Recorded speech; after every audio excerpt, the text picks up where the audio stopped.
একটা জিনিস না বললেই নয়, এই কাতারে পেট্রোল পাম্পের পাশে ম্যাকডোনাল্ডসে কাস্টমার নাই বললেও চলে। এই যে দেখুন, এই পেট্রোল পাম্পের সাথেই আছে অনেকগুলো দোকান। এই দোকানগুলো আপনাদেরকে দেখাইতেছি। এই যে দোকান, অনেক অনেক দোকান ক্যাফটেরিয়া, হার্ডওয়্যারের দোকান। এই যে কাঁচরা ময়লা ফেলার জায়গাটা দেখেন কি পরিষ্কার, একদম পরিষ্কার। ডেইলির ময়লা ডেইলি নেওয়া যায়। এটার ভিতরে ফেলানো হয় আপনার আবর্জনা আবর্জনা আইটেম। দেখেন একদম ক্লিয়ার, কোনো গন্ধ নাই। সাথে দিয়া হাইটা যাইতেছি। এই যে এটার ভিতরে ফেলানো হয় আপনার লোহা জাতীয়, যে সাথে যে লোহা জাতীয় এই যে কন্টিন অনেক কিছু আছে, যা এই যে আপনাদেরকে দেখতেছি যে কন্টিন জাতীয়, লোহা জাতীয়। তা এই যে এটার ভিতরে হালানো হয় প্লাস্টিক, এটার ভিতরে। তো এই যে এগুলা কাজ করা হয়েছে, সেই কারণে এই ইটগুলা, ইন্টারলকগুলা।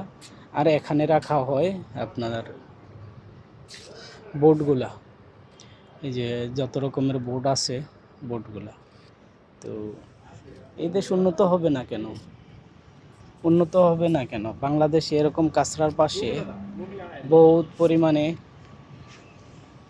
আপনার কাঁচরা থাকে, যা ভাষায় প্রকাশ করার মতো না। সাথে যাওয়া যায় না। আমি ইচ্ছা করলে ওই জায়গায় বসতে পারি, কোনো গন্ধ নাই, ঘ্রাণ নাই, দুর্গন্ধ নাই।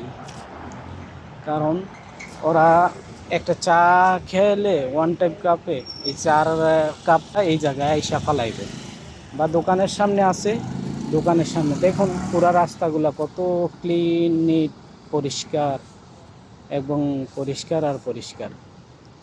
তো উন্নত দেশের এগুলাই অনেক সুন্দর। আর আমাদের বাংলাদেশে রাস্তার পাশে দিয়ে হাইটেই যাওয়া যায় না। এখানেই ময়লা ফেলাইতেছে, এখানেই বাথরুম করতেছে, এখানেই প্রস্রাব করতেছে। এতে দেখুন আপনারা কি সুন্দর পরিষ্কার। এগুলা পরিষ্কারের কারণেই কাতার এত উন্নত। কারণ দৈনিক 24 ঘন্টা পর পর একবার আইসা গাড়িতে নিয়ে যেতেছে। এই কাঁচরাগুলো কোন জায়গায় ফেলাইতেছে? মিনিমাম এই সিটি থেকে 70 থেকে 80 কিলোমিটার দূরে নিয়ে ফেলাইতেছে। আর আমাদের বাংলাদেশে সিটির ভিতরেই ফালায়। আর ওই এলাকা দিয়ে গাড়ি তো চলাচল করা, হাইটটা যাওয়া তো অসম্ভবের ব্যাপার, গাড়ি দেওয়া যাওয়া যায় না।